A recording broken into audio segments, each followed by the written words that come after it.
Hello friends, welcome to our YouTube channel Eklavya the exam cracker. जैसा कि आप जानते हैं कि हमारी सीरीज़ चल रही है एचटेट स्पेशल एमसीक्यू सीरीज़। आज हम पार्ट 3 करेंगे, चाइल्ड डेवलपमेंट पेडागोजी। पिछले 2 सेशन में हम ऑलमोस्ट वेरी इंपॉर्टेंट 30 क्वेश्चन कर चुके हैं। अभी नेक्स्ट 15 क्वेश्चन करेंगे। चलो स्टार्ट करते हैं अपने सेशन को। 31st क्वेश्चन है, विकास किस प्रकार का परिवर्तन है। अब विकास के अंदर जो परिवर्तन होते हैं वो किस प्रकार के होते हैं? गुणात्मक, रचनात्मक, गणनात्मक, नकारात्मक। तो यहाँ पे आपको क्लियर करना है कि विकास के परिवर्तन किस प्रकार के होते हैं। तो यहाँ पे आपको जो ऑप्शन दिए गए हैं उनमें से आपको राइट आंसर चूज करना है, और राइट आंसर है गुणात्मक परिवर्तन। नेक्स्ट क्वेश्चन पे चलते हैं, विकास के किस आयाम के संबंध में पियाजे व कोलबर्ग के विचार समान हैं। पियाजे ने जो नैतिक विकास का सिद्धांत दिया है, संज्ञानात्मक विकास का सिद्धांत है, जिसको संज्ञानात्मक अवस्था का सिद्धांत भी कहा जाता है, ऐसे ही कोलबर्ग ने नैतिक विकास के सिद्धांत का वर्णन किया है। तो इन दोनों ने बाकी और भी किसी न किसी पक्ष पे कहा है। तो यहाँ पे जो 4 ऑप्शंस हैं उनमें से एक ऑप्शन ऐसा है जहाँ पर विकास के बारे में कोलबर्ग और पियाजे दोनों ने ही समान बातें कही हैं। ऑप्शन देखिए, सामाजिक विकास, संवेगात्मक विकास, शारीरिक विकास, ज्ञानात्मक विकास। तो यहाँ पे जो राइट आंसर है वो है ज्ञानात्मक विकास, क्योंकि ज्ञानात्मक विकास के बारे में पियाजे और कोलबर्ग के विचार एक समान है। नेक्स्ट क्वेश्चन है, बाल विकास का सही क्रम है। बाल विकास जो होता है यानी कि बालक का जो विकास है वो सही क्रम में इनमें से कौन सा है? प्रौढ़ावस्था, उसके बाद किशोरावस्था, बाल्यावस्था। सेकंड ऑप्शन है पूर्व किशोरावस्था, मध्य किशोरावस्था, उत्तर किशोरावस्था। थर्ड ऑप्शन है बाल्यावस्था, किशोरावस्था, प्रौढ़ावस्था। और फोर्थ ऑप्शन है इनमें से कोई नहीं। तो आप कंफ्यूज हो गए होंगे, तो कंफ्यूज होने की ज़रूरत नहीं है। आपको पता है बाल विकास जो होता है वो सबसे पहले शैशवावस्था होती है, जन्म से 2 वर्ष तक। फिर उसके बाद बाल्यावस्था होती है जो लगभग 3 साल से और 12 साल के बीच होती है, और उसके बाद होती है किशोरावस्था। ऐसा क्रम यहाँ पर किसी भी ऑप्शन में नहीं है। तो यहाँ पे आप क्लियर हो गया होगा, राइट आंसर है इनमें से कोई नहीं। नेक्स्ट क्वेश्चन है, निम्न में से किसका संबंध प्रकृतिवाद से है। तो प्रकृतिवाद और प्रयोजनवाद, इन सब के बारे में हम पहले भी पढ़ चुके हैं।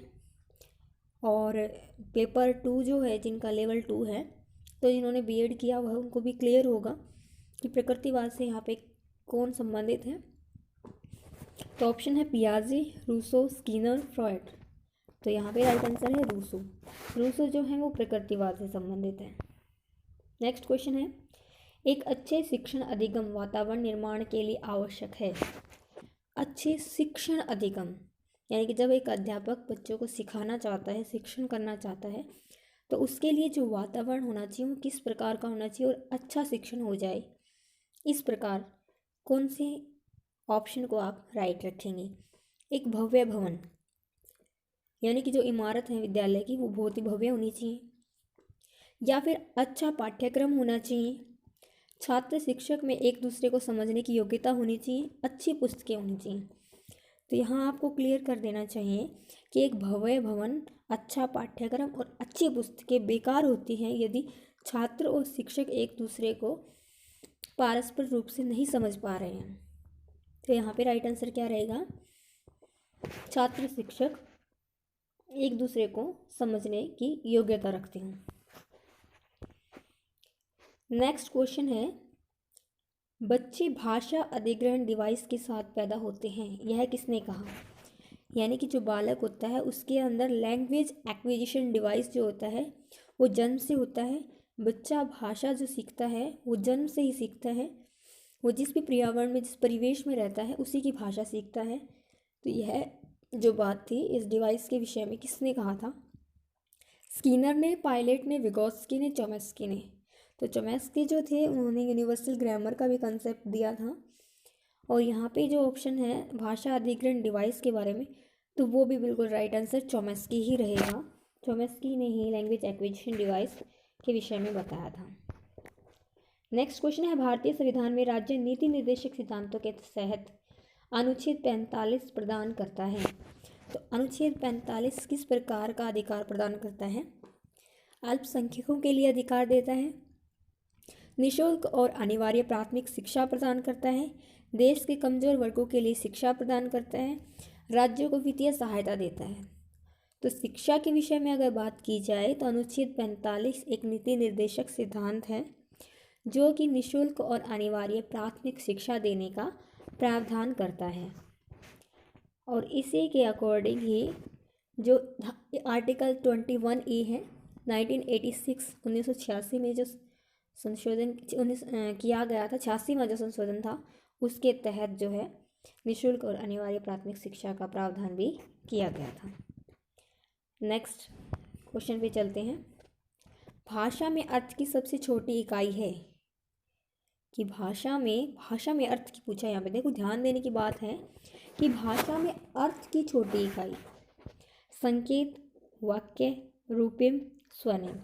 तो यहाँ पे वाक्य तो आप छोटी इकाई कह नहीं सकते, संकेत शब्द से कोई अर्थ मिलता नहीं है, रूपिम और स्वनिम ये दोनों ही जो शब्द हैं वो बहुत ही इम्पोर्टेंट शब्द हैं और बहुत बार इन दोनों से रिलेटेड क्वेश्चंस एग्जाम में पूछे जाते हैं।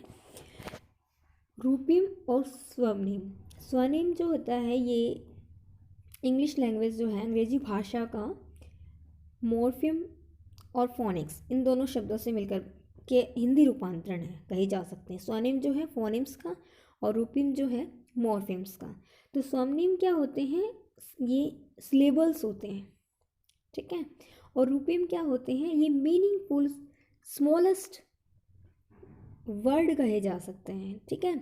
इस शब्द होते हैं, मीनिंगफुल शब्द होते हैं जिनका कोई अर्थ होता है। रूपिम और स्वनिम दोनों अलग अलग चीज़ें हैं। स्वनिम एक सिलेबल होता है, छोटी इकाई होती है, यानी इसको हम ध्वनि कह सकते हैं। और रूपिम जो होता है एक मीनिंगफुल अर्थपूर्ण शब्द होते हैं। शब्द जो होते हैं वो अकेले स्टैंड कर पाते हैं, लेकिन रूपिम जो होते हैं वो हमेशा अलोन स्टैंड नहीं कर पाते हैं। तो यहाँ पे जो सबसे छोटी इकाई की बात की जा रही है तो वो है रूपिम। तो आपको क्लियर हो गया होगा स्वनिम और रूपिम क्या है। नेक्स्ट क्वेश्चन पे चलते हैं। एक बच्चा जो खालिस्तान यानी कि फिलिप्स यहाँ पे फिल करना है डैश से ग्रस्त है, वह सा और वाज न्यूक्लियर और अनक्लियर में अंतर नहीं कर सकता है। तो वो कौन सी बीमारी से ग्रस्त है या कौन सा उसके अंदर डिसेबिलिटी है? डिसलेक्सिमिया है, डिसग्राफिया है, डिसलेक्सिया है, डिसकैल्कुलिया है। तो इनसे रिलेटेड भी क्वेश्चन बहुत आते हैं। देखो एक ही क्वेश्चन में 2 या 3 क्वेश्चन मैं आपको करा रही हूँ, ठीक है। मेरा उद्देश्य वीडियो ज़्यादा से ज़्यादा अपलोड करना नहीं है, एक क्वालिटेटिव जो वीडियो को आपको प्रोवाइड करवाना है कि आप उसको देखें तो आपको बेस्ट रिजल्ट मिले। तो यहाँ पे आपको मैं क्लियर कर दूँ, डिस्ग्राफिया क्या होता है? हैंड राइटिंग से रिलेटेड होता है कि जिनकी फिजिकली फिटनेस या फिजिकली जो हैंडीकैप्ड होते हैं, शारीरिक अक्षम बालक जो होते हैं, उनके मोस्टली देखा जाता है कि हैंड राइटिंग जो होती है वो ख़राब होती है। ऐसे ही डिसकैल्कुलिया क्या होता है? कैलकुलेशन से रिलेटेड जो बच्चों में प्रॉब्लम मिलती है कि कैलकुलेशन ढंग से नहीं कर पाते हैं। तो यहाँ पे जो मिरर इमेज पढ़ने की बात है, बच्चा जब मिरर इमेज पढ़ता है, सा को वाज पढ़ता है, वाज को सा पढ़ता है, अनक्लियर को न्यूक्लियर, न्यूक्लियर को अनक्लियर पढ़ता है, तो ये जो डिजीज़ होती है ये क्या हो जाएगी? डिसलेक्सिया हो जाएगी। नेक्स्ट क्वेश्चन पे चलते हैं। शारीरिक रूप से अक्षम बच्चों को सामान्यतः होते हैं, ये शारीरिक रूप से जो अक्षम बच्चे हैं सामान्य क्या हो सकते हैं? डिसलेक्सिया के शिकार हो सकते हैं, डिस्ग्राफिया, डिसकैल्कुलिया और डिसलेक्सिया। तो यहाँ पे आपको क्लियर हो गया होगा कि क्या होना चाहिए। तो यहाँ पे राइट आंसर होगा डिसग्राफिया, ठीक है, क्योंकि उनकी हैंड राइटिंग की प्रॉब्लम होती है, वो लेखन में त्रुटियाँ करते हैं, शब्दों की बनावट ठीक से नहीं बना पाते हैं। नेक्स्ट क्वेश्चन है, एक सशक्त विद्यालय अपने शिक्षकों में निम्नलिखित योग्यताओं में से किसे सर्वाधिक बढ़ावा देगा? यहाँ पे ध्यान देने की बात क्या है? पहले तो वर्ड देखिए, सशक्त विद्यालय यहाँ पे यूज़ किया गया है।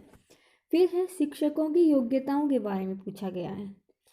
उसके बाद नेक्स्ट वर्ड जो लेटर है यहाँ पे, जहाँ पे वर्ड पे ध्यान देने की बात है, वो सर्वाधिक बढ़ावा देने की बात है।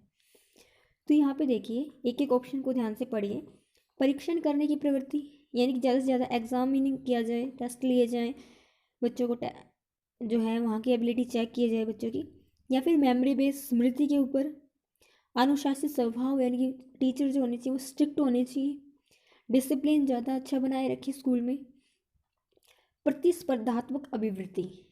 तो यहाँ देखिए, इन तीनों ऑप्शंस के अलावा जो फोर्थ ऑप्शन है वो ज़्यादा राइट जा रहा है, ज़्यादा परसेंटेज उसकी जो है वो सही होने की है। क्यों? क्योंकि प्रतिस्पर्धा यानी कि कंपटीशन होना चाहिए अध्यापकों में। अभिवृत्ति यहाँ पे है, उनके अंदर ऐसा एप्टीट्यूड होना चाहिए, उनकी अभिरुचि ऐसी होनी चाहिए कि एक अध्यापक अच्छा कर रहा है तो दूसरा उसकी टांग खिंचाई ना करके उसको प्रोत्साहित करे और खुद भी अच्छा करने की कोशिश करे। तो यहाँ पे राइट आंसर हो जाएगा, प्रतिस्पर्धात्मक अभिवृत्ति को एक सशक्त विद्यालय अपने शिक्षकों की योग्यता में शामिल करना चाहेगा। नेक्स्ट क्वेश्चन पे चलते हैं। किशोर डैश का अनुभव कर सकते हैं। किसका अनुभव कर सकते हैं? आत्मसिद्धि के भाव का? नहीं। एक किशोर के दिमाग में, उसके मन में आत्मसिद्धि तो आ नहीं सकती, क्योंकि वो हमेशा जिज्ञासु रहता है, कुछ न कुछ पाने की इच्छा उसमें रहती है, वो आराम से नहीं बैठ सकता। जीवन के बारे में परितृप्ति का भाव, कि जीवन भर जाए कि बस मुझे सब कुछ मिल गया, अब मुझे आगे किसी की चीज़ की जरूरत नहीं है, ऐसा किशोर के मन में आ ही नहीं सकता। बचपन में किए गए अपराधों के प्रति डर के भाव, ये तो बिल्कुल नेगेटिव पॉइंट है, यहाँ पे कुछ नहीं हो सकता इसका। उसके बाद थर्ड ऑप्शन था दुश्चिंता और स्वयं के सरोकार। ये यहाँ पे जो, क्योंकि किशोर अवस्था जो होती है वो बहुत ही उठा पटक की अवस्था होती है, इसमें बालक जो होता है वो बहुत कुछ करना चाहता है लेकिन कर नहीं पाता है, बहुत कुछ पाना चाहता है लेकिन पा नहीं सकता है, तो उस वजह से उसके दिमाग में एक द्वंद्व चल जाता है, ठीक है, और वो अपने आप में ही खोया रहने लग जाता है। तो यहाँ पे राइट आंसर रहेगा कि जो किशोर होते हैं वो ज़्यादातर दुश्चिंता और स्वयं के सरोकार हो जाते हैं, यानी कि टेंशन में आ जाते हैं। नेक्स्ट क्वेश्चन पे चलते हैं। 16 वर्षीय बच्चा जिसकी को बुद्धि लब्धि परीक्षण में 75 अंक प्राप्त करता है, यानी कि 75% अंक प्राप्त करता है, उसकी मानसिक आयु क्या होगी? ठीक है, यहाँ पे अगर कैलकुलेशन करना चाहो तो कैलकुलेशन कर सकते हैं, अदरवाइज़ यहाँ पे देख सकते हो कि जो 100% मार्क्स में से उसको 75% मिले हैं, इट मीन्स क्या है, उसको थर्ड फोर्थ मार्क्स मिले हैं, ठीक है, यानी कि 3/4 भाग उसने मार्क्स प्राप्त किए हैं। तो उसकी एज भी उसकी एज के अकॉर्डिंग, उसकी मानसिक आयु भी क्या होनी चाहिए, उसकी एज का 3/4 होनी चाहिए। तो 16 वर्ष उसकी एज है, तो 16 का 3/4 क्या हो जाएगा, 16 इंटू 3/4 क्या हो जाएगा, ये 12। वैसे अगर आपको फॉर्मूले के अकॉर्डिंग देखना हो तो हम क्या निकालते हैं कि जो मानसिक आयु होती है, मानसिक आयु को हम डिवाइड करते हैं बालक की वास्तविक आयु से और उसको गुना करते हैं 100 से, ठीक है। तो यहाँ पे देखिए किस तरह से करेंगे हम। तो यहाँ पे हमें बुद्धि लब्धि पहले ही मिला हुआ है, तो बुद्धि लब्धि को हम इक्वल टू करके जो मानसिक आयु हमें निकालनी है उसको x मान लेते हैं, और वास्तविक आयु हमारे पास है 16, और उसको 100 से मल्टीप्लाई करते हैं। अब इसको सोल्व करेंगे कैसे, x को इधर रखेंगे, 75 को मल्टीप्लाई करेंगे 16 से और डिवाइड करेंगे 100 से, तो इक्वल टू आ जाएगा हमारा